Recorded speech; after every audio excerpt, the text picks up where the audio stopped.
नमस्कार दोस्तों, आज की न्यूज में आपका स्वागत है। दोस्तों, कल का दिन हमारे पड़ोसी पाकिस्तान की सरकार और सेना के लिए बहुत व्यस्तता भरा रहा। लगभग पूरे दिन ही पाकिस्तानी एयरबेस मियांवाली पर सेना के जवान आतंकवादियों से जूझते रहे, लेकिन शाम होते होते भी मुठभेड़ खत्म नहीं हुई थी। तो क्या है ये सारी खबर जिसने पूरी दुनिया के मीडिया को पाकिस्तान की तरफ मुंह करने के लिए मजबूर कर दिया? आपको इसकी सारी जानकारी विस्तार से दूंगा, लेकिन आपसे रिक्वेस्ट है कि वीडियो को अंत तक देखिए। तो दोस्तों, पाकिस्तान में वैसे तो कई सारे वायु सैनिक अड्डे हैं, लेकिन इनमें लाहौर, पेशावर, रावलपिंडी, कराची और मियांवाली बहुत ज्यादा इंपॉर्टेंट माने जाते हैं। इनमें भी रावलपिंडी और मियांवाली एयरबेस ऐसे मान लो जैसे पाकिस्तान सेना की जान है। और वो क्यों?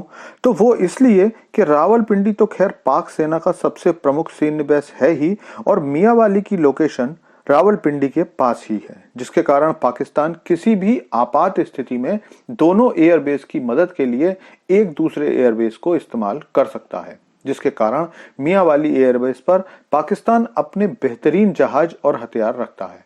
लेकिन ऐसे बेहतरीन हथियारों का भी क्या फायदा, क्योंकि कल पूरे दिन टीटीपी के आतंकियों ने मियांवाली एयरबेस पर दिवाली से पहले ही भयंकर बम छोड़े हैं।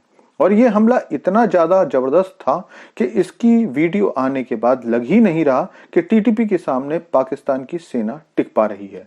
मतलब कल का हमला लिटरली ये बता रहा था कि पाकिस्तान सेना से ज्यादा डिसिप्लिन और फोकस्ड अप्रोच टीटीपी के जवानों की है, क्योंकि टीटीपी के इन हमलों में पाकिस्तान के कम से कम 4 जहाज जला दिए गए और हवाई अड्डे की संपत्ति को भी जबरदस्त नुकसान पहुंचा है।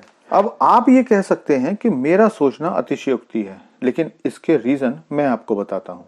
तो दोस्तों, मियांवाली एयरबेस की बात आते ही आपको इमरान खान की गिरफ्तारी के विरोध की वो तस्वीरें याद करनी चाहिए जब पूरे पाकिस्तान में हिंसा और विरोध का ऐसा नजारा निकल कर आया था, जिसने पाकिस्तान के साथ साथ पूरे विश्व की शांतिप्रिय सरकारों और संगठनों को हिलाकर रख दिया था। और उस विरोध में भी लोगों की एक भीड़ ने इसी मियांवाली एयरबेस पर हमला कर दिया था, जिसमें कुछ जहाजों को जला दिया गया था। 9 मई का वो दिन पाकिस्तानी सेना के लिए कलंक का दिन था, ऐसा माना जाता था।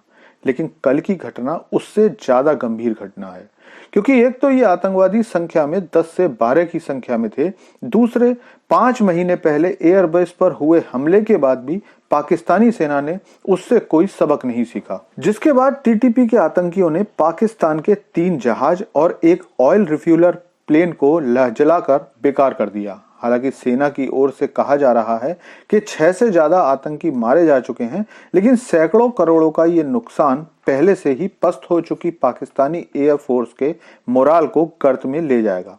इसके अलावा एक दिन पहले ही टीटीपी के लड़ाकों ने एक विस्फोट करके कम से कम 15 पाक सैनिकों को मार डाला था।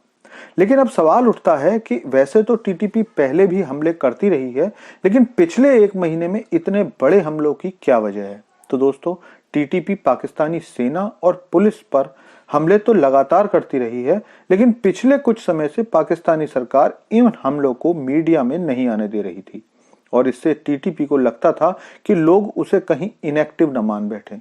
इसलिए अब इतने महत्वपूर्ण स्थानों पर बड़े बड़े हमले टीटीपी कर रहा है। इसके अलावा दूसरी बड़ी वजह यह है कि पाकिस्तान सरकार ने अपने यहाँ रह रहे 20 लाख से ज्यादा अफगानी शरणार्थियों को जबरदस्ती देश से निकालना शुरू कर दिया है। इसके लिए लाखों अफगानी शरणार्थियों के घर तोड़े जा रहे हैं, उन पर लाठीचार्ज किया जा रहा है, जिसके कारण अफगान तालिबान पाकिस्तान से बहुत नाराज है, क्योंकि अफगानी शरणार्थियों में अधिकांश अफगानी पठान हैं जो 20-30 सालों से और बहुत सारे तो 40-50 सालों से भी पाकिस्तान में रह रहे हैं।